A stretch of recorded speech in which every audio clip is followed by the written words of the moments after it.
निर्दलीय प्रत्याशी को ही नहीं की निकले और चिड़ैया विधानसभा में समस्त युवा साथी माता बहन बाबा दादा चाचा से आग्रह करब कि आप सब प्रेशर कुकर छाप पे 11 तारीख के अपना बूथ में जाके आज 6 नंबर कम संख्या पे बटन दबाकर भारी से भारी मतों से विजयी आज ये ऐसे इंसान हैं जिन्होंने हमारे जैसे आप लोगों के जैसे बहुत लोगों को बहुत कुछ किए हैं और बिना डर के लड़ रहे हैं। तो इसलिए आप लोग पूरा आशीर्वाद प्यार दीजिए और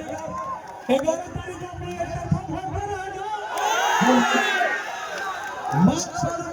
सभी लोग